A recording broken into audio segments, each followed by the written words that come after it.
तो देख सकते हैं ये जो हमारा ट्रांजिशन होता है, एन इज इक्वल टू 1 से directly n is equal to 2 में होगा, नहीं तो 3 में होगा, नहीं तो 4 में होगा, नहीं तो 5 में होगा। तो जितनी भी, ये फिर सीधे बाहर ही चला जाएगा, आयोनाइज हो जाएगा। ये हो सकता है, सीधे बाहर ही चला गया। तो सबके कोरस्पॉन्डिंग हमारा डिफरेंस तो पता ही होगा। जैसे इसमें हमारा डेल्टा ई ये 10.2 होता है, इसमें हमारा 13.6, 3.4, 1.51, 0.81, सॉरी 85 और 0.54। इस तरीके से तो अगर डिफरेंस देखेंगे तो ये डिफरेंस हमारा शायद 12.09 होता है। फिर उसी तरह से इसके करस्पॉन्डिंग भी डिफरेंस निकाल सकते हैं। सबके करस्पॉन्डिंग एक डिफरेंस आएगा, उस डिफरेंस के करस्पॉन्डिंग एक वेवलेंथ आएगा, और वही वेवलेंथ ये एब्जॉर्ब करेगा, और उसी की फ्रीक्वेंसी, मतलब वही वेवलेंथ वाली लाइट उस स्पेक्ट्रम में मिसिंग होगी। तो स्पेक्ट्रम में हमारा कुछ पर्टिकुलर लाइंस मिसिंग होना इसी बात के लिए होता है। जो मैक्सिमम एनर्जी है वो आयोनाइजेशन के लिए चाहिए। तो एब्जॉर्प्शन स्पेक्ट्रम में ऐसा कोई सीरीज वगैरह नहीं है, लेकिन अगर कोई कुछ क्वेश्चन आता है तो हमको ये बात को हमेशा ध्यान में रखना है। इसमें ट्रांजिशन जो है वो डायरेक्टली एन से 2 में, 3 में, 4 में डायरेक्ट होगा। इससे बीच में जैसे पिछली बार हम लोग ने स्टेप बाय स्टेप ट्रांजिशंस और नंबर ऑफ स्पेक्ट्रल लाइन्स वगैरह काउंट किया था, वैसा कुछ नहीं होने वाला। बोर्स मॉडल में मोस्टली तो कॉन्सेप्ट वाइज हमारे यही पार्ट है। अब इसके अलावा कुछ क्वेश्चंस हैं जो हम लोग करने वाले हैं। जैसे एक क्वेश्चन देखो,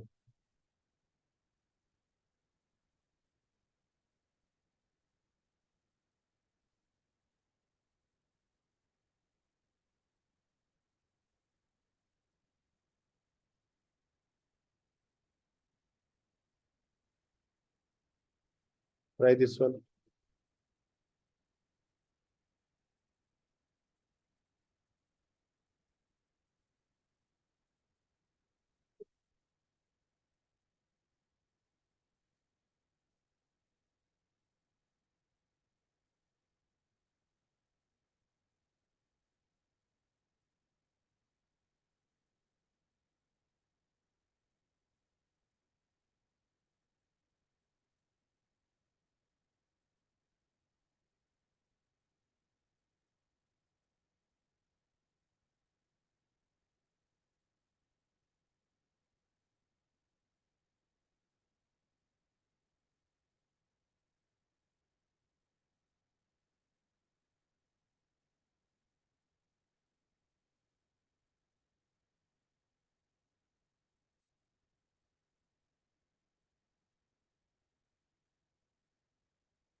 कर रहे हैं सब लोग?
किया जाए?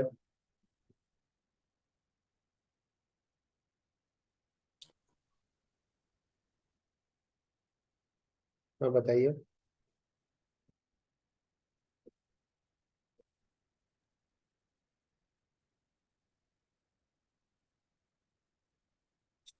Z equals to 4, n is equals to 2, n is equals to 2 and z is equals to 4।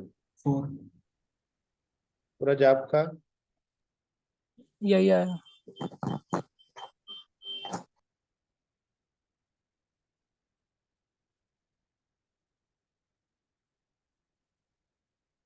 अच्छा क्वेश्चन है, बाकी लोग भी ट्राई करें इसको।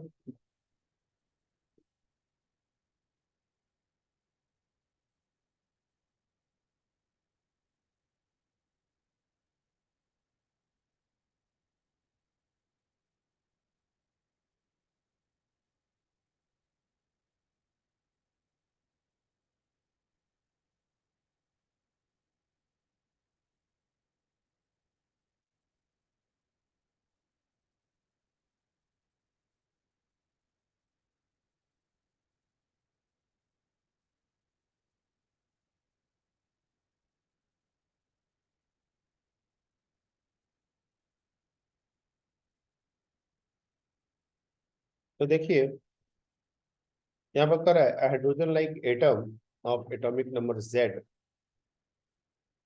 Is in an excited state of quantum number 2n। मतलब ये उसका एक्साइटेड स्टेट में n का वैल्यू है 2n। It can emit a maximum energy photon of 201 electron volt. Maximum energy photon का मतलब क्या हुआ कि ये सीधे ग्राउंड स्टेट में अगर आ जाए तो कितनी एनर्जी, क्योंकि उसी में एनर्जी डिफरेंस सबसे मैक्सिमम होगा। जैसे यहाँ पर मैं एनर्जी लेवल ड्रॉ कर दूं, डिफरेंट एनर्जी लेवल्स, ऐसा सोचो ये ग्राउंड स्टेट, ये मान लेते हैं 2n में है। ये कौन सा एनर्जी स्टेट है वी डोंट नो येट, लेकिन जब डी एक्साइट होगा, जब ग्राउंड स्टेट में आएगा और सबसे मैक्सिमम एनर्जेटिक फोटोन की बात की जाएगी, तब तो उसके लिए यही पॉसिबिलिटी है, एन इज इक्वल टू 1 में आना पड़ेगा। और कोई भी हाइड्रोजन या हाइड्रोजन लाइक एलिमेंट के लिए जो एनर्जी का फॉर्मूला है वो क्या होता है, -13.6 Z square upon L square. ये तो हमने निकाला था और इसने ये वैल्यू दे भी दिया। अगर नहीं देता तो हम लोग को खुद से लेना पड़ता, लेकिन इसने ऑलरेडी ग्राउंड स्टेट में हाइड्रोजन एटम का -13.6 दे दिया। तो अपने को पता है E naught n square by Z square किसी भी हाइड्रोजन लाइक एलिमेंट के लिए होता है और ई नॉट का वैल्यू 13.6 होता है। तो इस शेल में उसकी जो एनर्जी होगी, उस एनर्जी में और इस एनर्जी में जो डिफरेंस होगा वो 204 इलेक्ट्रॉन वोल्ट का होना चाहिए। तो एक इक्वेशन तो यही से हमको दिख रहा है क्या, तो डेफिनेटली ये एनर्जी ज्यादा होता है और ये एनर्जी कम होता है, तो माइनस करेंगे, क्योंकि माइनस के साथ हम लोग लेके साइन के साथ ले रहे हैं। अगर तुम मैग्नीट्यूड लेना चाहोगे तो definitely n is equal to 1 में से N is equal to 2n वाला वैल्यू माइनस करोगे, लेकिन साइन के साथ अगर लोगे, जो कायदे से हमको लेना चाहिए, तो 204 is equal to -13.6 Z square upon 2n square minus, इसको ऐसे एक साथ बाहर निकाल लो। चलो मैं इस बार लिख देता हूँ, माइनस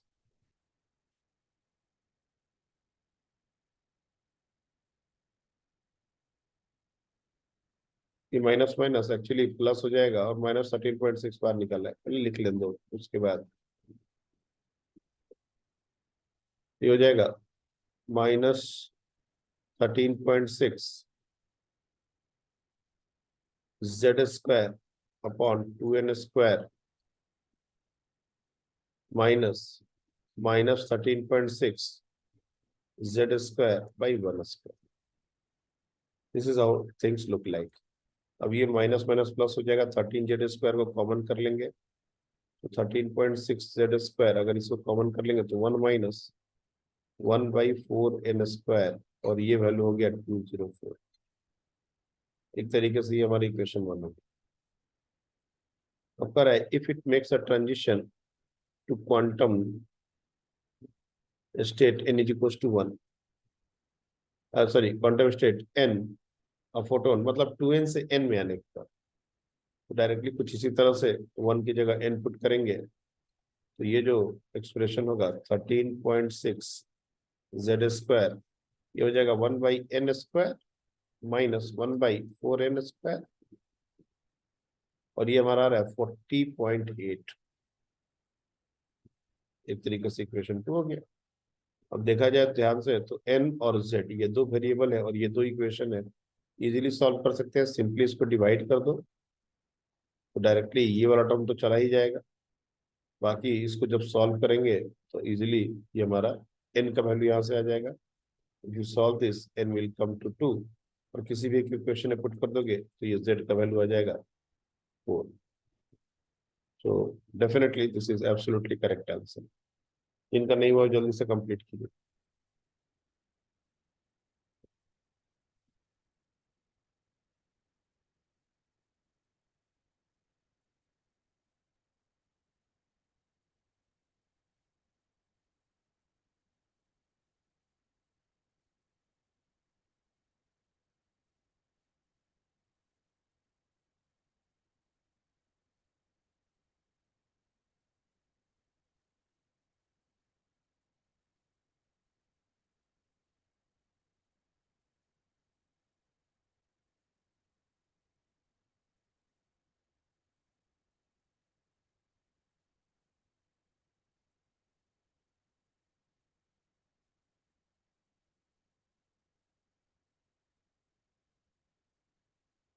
कर लिया सबने? इसके बाद काफी सिंपल है, कुछ भी ज्यादा दिक्कत नहीं है। 4n स्क्वायर माइनस 1, और यहाँ पर हो जाएगा 4-1, 4n स्क्वायर दोनों में कैंसिल आउट हो जाएंगे, और ये तो हमको साफ साफ कैंसिल आउट होकर दिख रहा है 5 टाइम्स में। इसके आगे प्रोसीड करोगे तो हो जाएगा, कोई दिक्कत नहीं। नेक्स्ट क्वेश्चन लेते हैं। देखो, मैं छोटे छोटे क्वेश्चंस तुम लोग को नहीं करा रहा है। बोर्ड्स मॉडल पर इजी जी सिंपल सिंपल एक एक लाइन के बहुत सारे क्वेश्चन तुमको मिल जाएंगे, और वो सब हम क्लास में नहीं कराएंगे, क्योंकि वो सब एक एक लाइन के क्वेश्चन है। जितना मेरे को लिखने में टाइम लगेगा उससे कम टाइम सॉल्व करने में लगेगा। तो फिर यही बात है कि हम या तो पूरा एक 10-20 क्वेश्चन का एक स्क्रीनशॉट लेके शेयर कर दें, तो वो चीज चूंकि already question bank already shared है, मॉड्यूल है आपके पास, तो इजी जी सवाल आप खुद ही सॉल्व कर लीजिए। जितना आपको बताया गया है उसमें आपके लेवल के, खास करके मेडिकल के जितने भी क्वेश्चन है वो ऐसे ही सॉल्व हो जाएंगे। उसके लिए कोई बहुत ज्यादा अपने को कैलकुलेशन या ये सब करने की जरूरत नहीं। और अगर क्वेश्चन करने के दौरान ये जो एनर्जी डिफरेंसेस जो भी है हमारे, अलग अलग एनर्जी के, हमने तो सिर्फ अभी एनर्जी के वैल्यूज आपको याद करवाए। डिफरेंसेस भी जैसे 10.2, 12.09, इस तरह से जो डिफरेंसेस अगर याद होने लगे तब तो फिर बोर्स मॉडल में कुछ बचता ही नहीं है, देखते ही क्वेश्चन बन जाता है। नेक्स्ट क्वेश्चन है, अ single electron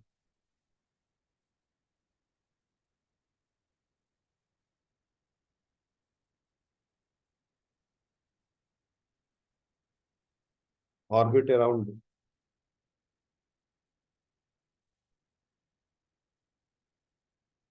a stationary nuclei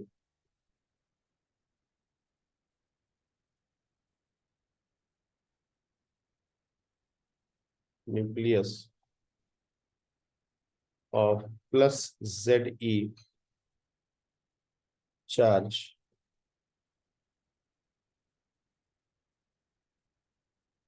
where Z is constant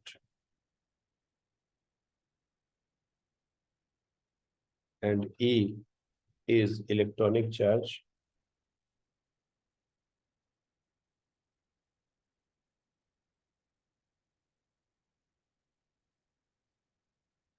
It requires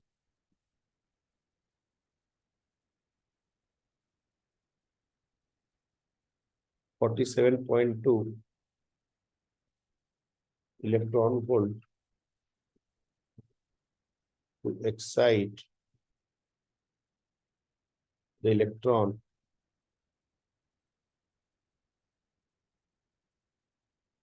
from second orbit to third orbit.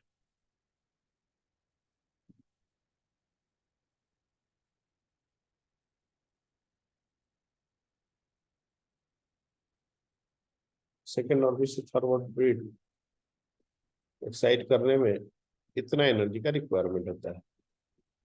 तो फाइंड, बहुत सारे पार्ट है इसके, एक है value of Z,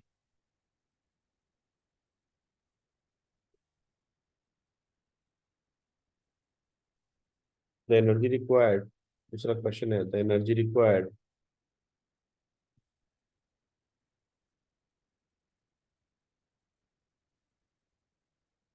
to excite the electron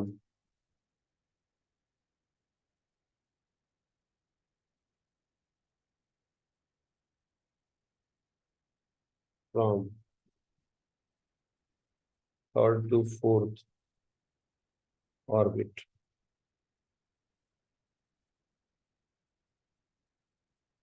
The wavelength of electronic radiation required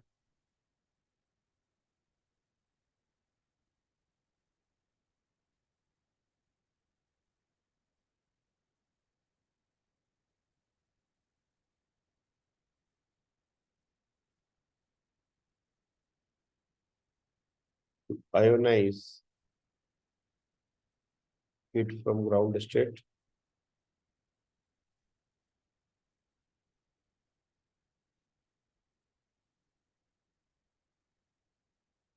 और last है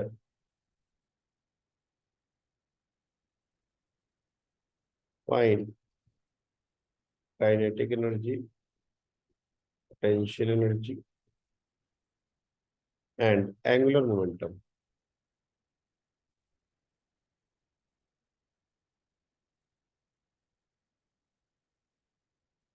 of electron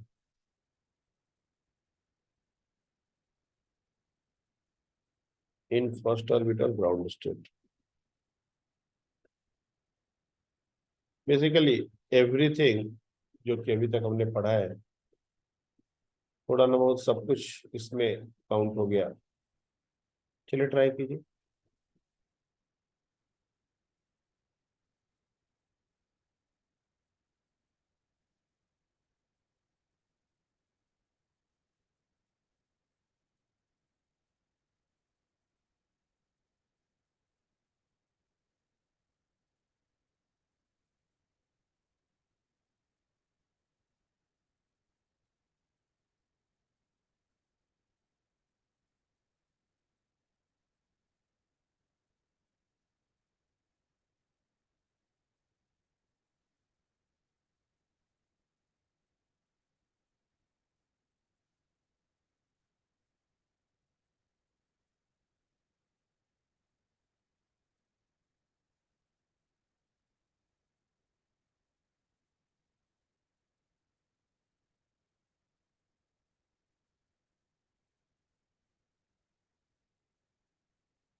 47.2।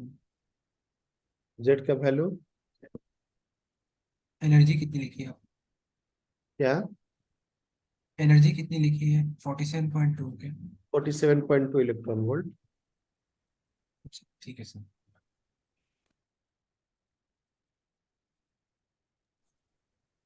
Sir Z5 आया। Z5 है। हाँ वो आया। ओके, बाकी के भी ट्राई कीजिए।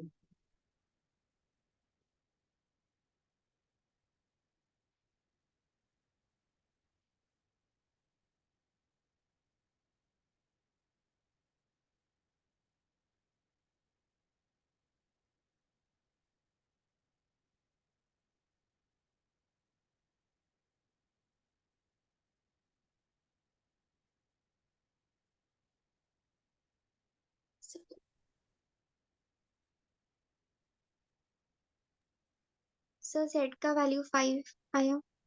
जेड का वैल्यू 5 है, बिल्कुल सही बात।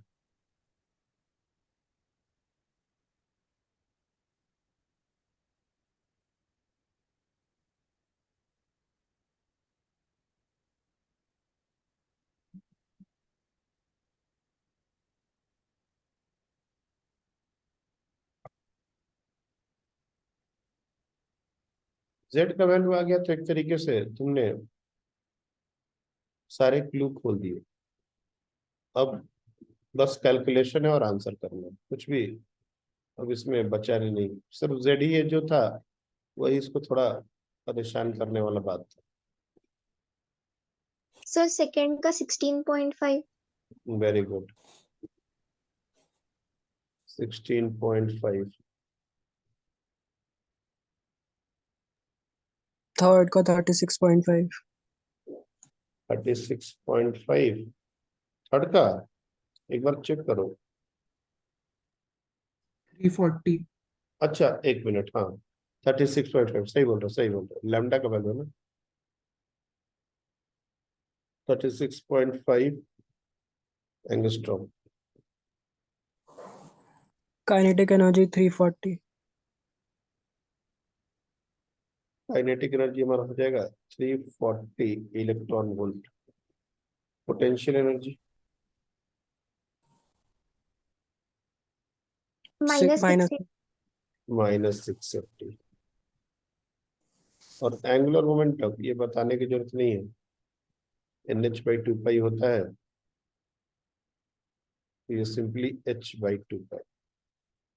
n का वैल्यू 1। बढ़िया। अब देखो इस क्वेश्चन में a single electron orbit around stationary nucleus, charge where Z is a constant, ठीक है। It requires 47.2 electron volt to excite electron from second to third. तो सेकेंड और थर्ड के बीच का डिफरेंस इन जनरल होता कितना है? अगर वो देखोगे तो इसका सारा क्वेश्चन का क्लू ही तुमको समझ में आ जाएगा। ये -3.4 होता है और ये -1.51 होता है। If you find the difference, तो ये डिफरेंस कितना हो जाएगा? 1.89। एक मिनट, 10 में से 9 और ये 8।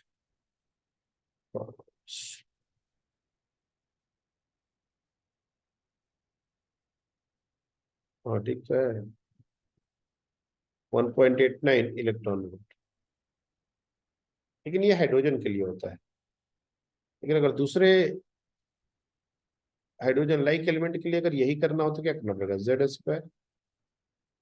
इसमें एक Z² का टर्म एक्स्ट्रा आएगा, बाकी सब तो वही है। उन्होंने बताया था कि अगर हम किसी भी एनर्जी, जैसे हाइड्रोजन की एनर्जी हमने निकाल दी, अगर किसी दूसरे हाइड्रोजन लाइक एलिमेंट के लिए करना हो तो अपने को Z² से मल्टीप्लाई करते जाना है सब में, और क्या।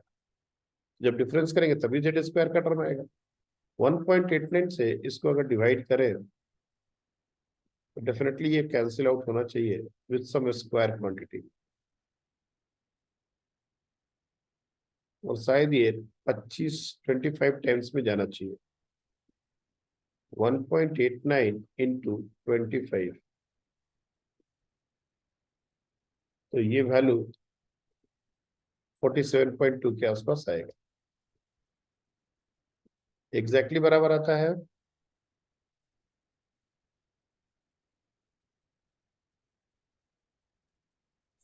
नहीं सर, मतलब एग्जैक्ट नहीं आया था। हाँ हाँ हाँ, नहीं देखो एक्चुअली क्या है,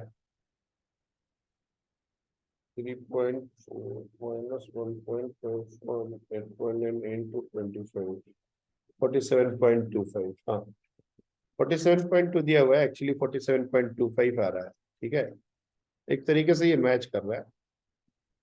अगर 47.2 दिया हुआ है तो मान के चलेंगे कि 25 ही होगा।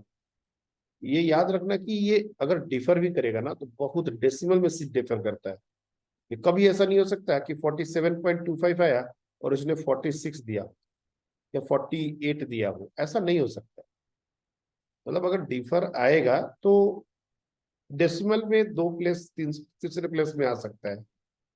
इसलिए मैंने कहा मैं बार बार एनर्जी डिफरेंसेस याद करने पर जोर देता हूँ, क्योंकि क्वेश्चन अगर बोर्स मॉडल से आया और कोई हाइपोथेटिकली कोई नया मॉडल उसने नहीं बताया, सिर्फ बोर्स मॉडल पर क्वेश्चन आया, तो सारे एनर्जी डिफरेंसेस सेम ही होते हैं। मतलब जो हमने ओरिजिनल हाइड्रोजन के लिए लिया है उसी पर क्वेश्चन आते हैं। तो डिफरेंस देख के, एनर्जी को देख के बहुत सारी बातें क्लियर की जा सकती है। अब देखो बिना किसी फॉर्मूला के यूज के हम लोग यहाँ जेड का वैल्यू निकाल लिए, सिर्फ इस बात पर हम लोग को एनर्जी डिफरेंसेस याद है और जेड स्क्वायर मल्टीप्लीकेशन आता है, बस और क्या चाहिए। अब energy required to excite the electron from third to fourth. अब थर्ड टू फोर्थ का डिफरेंस, अपने को थर्ड का तो पता ही है यहाँ पर 1.51, इसके बाद फोर्थ का कितना होता है, ये होता है -0.84, ऐसा कुछ होता है। इसको हम लोग ने आज ही निकाला था ना, मैं भी भूल जाता हूँ। 0.85, तो 0.85। अब ये दोनों का डिफरेंस लो और 25 से मल्टीप्लाई करो, जेड स्क्वायर से मल्टीप्लाई करो, तो ये आ जाएगा। Wavelength wavelength of radiation required to ionise its from ground state. तो हम आ जाएंगे ग्राउंड स्टेट में। ग्राउंड स्टेट में 13.6 माइनस 13.6 इंटू जेड स्क्वायर 25, तो ये हमारी एनर्जी हो जाएगी 12400 डिवाइडेड बाई 13.6 25, यही शायद मल्टीप्लाई होने के बाद -340 आएगा। उसको अगर डिवाइड करेंगे तो ये आ जाएगा कुछ ऐसा। फिर बाकी के ये काइनेटिक एनर्जी और पोटेंशियल एनर्जी के निकालने वाला क्वेश्चन तो पुराने हो गए, ये कल ही बताया था। तो एक साथ बहुत सारे क्वेश्चन के बेसिक बातें डिस्कस हो गई। एक और question,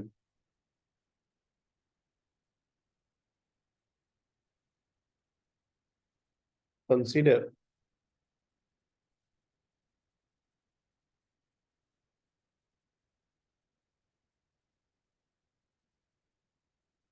hydrogen like a hydrogen like atom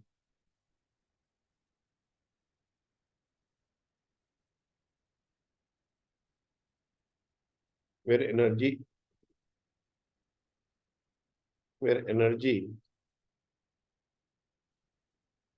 in nth excited state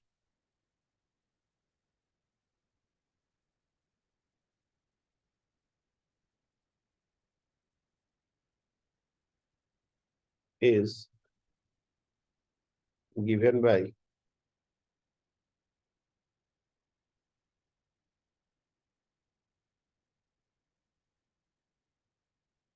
देखो ये क्वेश्चन में ही दिया हुआ है।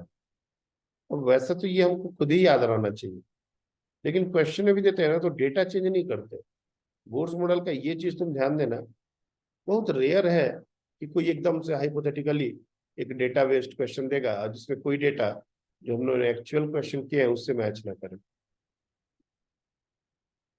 फॉर्मूला में भी चेंज नहीं करते और डेटा में भी चेंज नहीं करते, इसलिए डिफरेंसेस और एनर्जी लेवल याद करना हमारे बहुत काम आता है। when this excited atom makes a transition, when this excited atom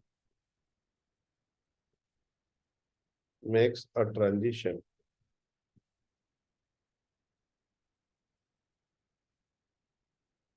from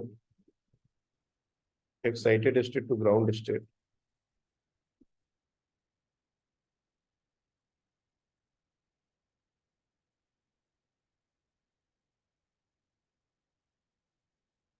most energetic photons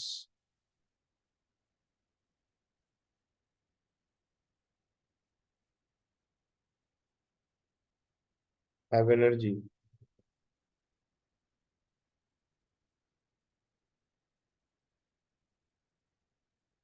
(52.22 electron volt)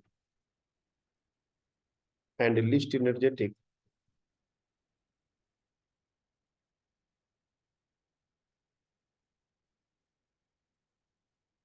photon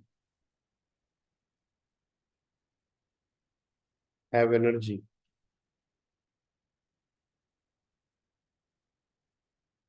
1.22 electron volt.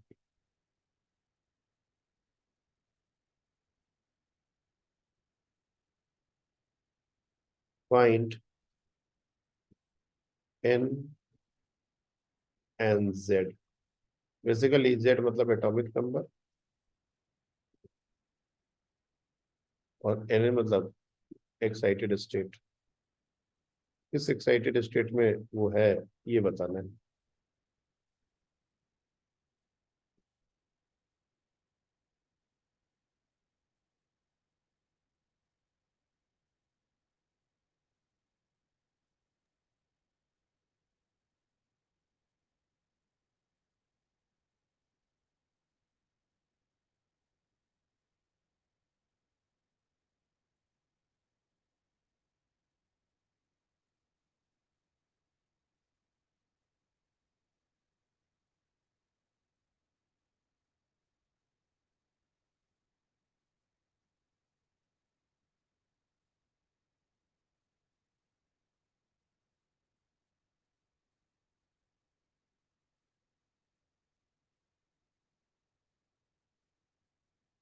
सुनाई दे रहा है सबको?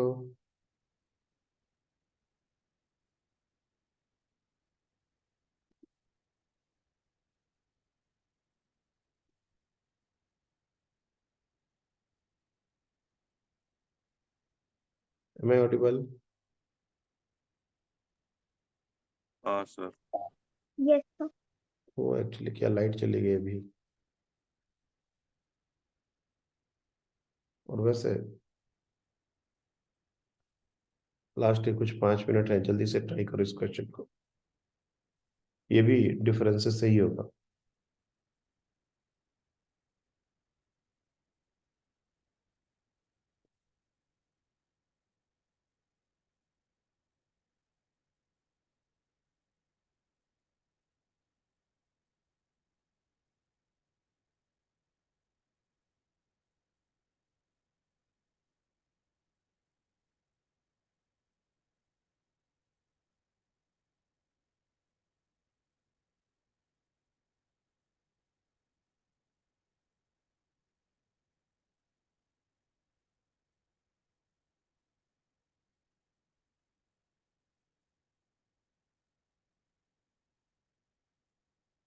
हाँ बताइए न्यूटन. एन का वैल्यू क्या आया? 5 एन का वैल्यू 5. और Z 2. एक बार फिर से चेक करिए. एन का वैल्यू शायद 4 आना चाहिए और जेड का वैल्यू 2. ये सही है. वेट, एन का वैल्यू 5 बताया ना आपने? हाँ सही है, सही है, सही बच्चे, सॉरी. सही है, सही है. n is equals to 5 and z is equals to 2.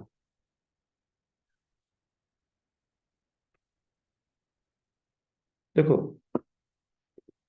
चलो 1 मिनट और लो, फिर इसके बाद बताता हूँ. Very good.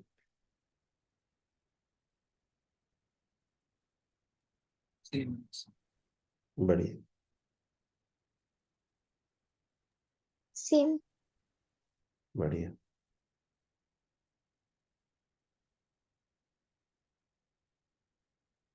देखो, बोर्ड्स वगैरह मॉडल के क्वेश्चन जो है वो जस्टिफाई करने से नहीं बनेंगे. जब क्वेश्चन है तो उसको प्रॉपरली सॉल्व कीजिए और कोशिश कीजिए कि बिना पेन चलाए अगर हम जो भी डेटा हमारे दिमाग में हो उसके बेसिस पर कुछ सोच सकते क्या, शॉर्टकट को बना सकते क्या, क्योंकि फॉर्मल तरीके तो हैं लेकिन वो लंबे हैं, बिना लिखे नहीं होंगे। और अगर तुम उसको ऑल्टरनेट तरीके से सोचो कि ऐसा हो सकता है वैसा हो सकता है, तो कहीं ना कहीं बिना पेन चलाए भी क्वेश्चन बन जाते हैं इसके मोस्टली। 52.22 इलेक्ट्रॉन वोल्ट दिया गया when the excited atom makes a transition from excited state to ground state, यानी कि ग्राउंड स्टेट पे इलेक्ट्रॉन आ रहा है, ये ट्रांजिशन है। और ये डिफरेंस हमको दिया हुआ कितना, 52.22। अब इतना तो समझ में आ रहा है कि हाइड्रोजन नहीं है, क्योंकि मैक्सिमम तो 13.6 से ज्यादा उसमें होता नहीं है। लेकिन ये जरूर पता है कि ये जो डिफरेंस है, अगर हाइड्रोजन वाले जो डिफरेंस होगा उसमें जेड स्क्वायर के मल्टीपल में होगा। जेड स्क्वायर ये हमेशा एक स्क्वायर क्वांटिटी है, मतलब 4 हो सकता है, 9 हो सकता है, 16 हो सकता है, इस तरह का ही वैल्यू हो सकता है। अब हमारा नैरो कितना नैरो हो गया, अब देखते जाओ। 13.6 सही है, ठीक है। ये 52 के आसपास का डेटा है, 52.22। नो डाउट अगर हम 4 से चेक करना शुरू करें कि जेड का वैल्यू, जेड स्क्वायर का वैल्यू अगर 4 है, तो इसको अगर माइनस डिवाइड करेंगे तो जो डिफरेंस होगा, मतलब जैसे 4 से इसको डिवाइड करेंगे तो ये हो जाएगा 13.05, कुछ ऐसा वैल्यू होना चाहिए। तो 13.05, 12.09 तुमने ऑलरेडी कैलकुलेट किया था, इसका डिफरेंस था 12.09। उसके ऊपर इस तरह से अपन बढ़ते चले जाएंगे तो अपने को 9 से अगर डिवाइड कर देंगे तो ये वैल्यू बहुत छोटा हो जाएगा, और वो डिफरेंस हाइड्रोजन के से भी छोटा चला जाएगा। अगर तुम 9 से डिवाइड कर दोगे तो it will very very small. तो 4 तो यही से समझ में आ रहा है कि 4 से मल्टीप्लाई होना चाहिए, मतलब जेड का वैल्यू 2 होगा। और उसके बाद ये जब डेटा आ गया है तो हम हाइड्रोजन वाला जो ये एनर्जी लेवल है उसमें देखेंगे 12.09 यहाँ तक हम लोग आए थे। एक बार इसको और इसको माइनस करके हमको कितना चाहिए,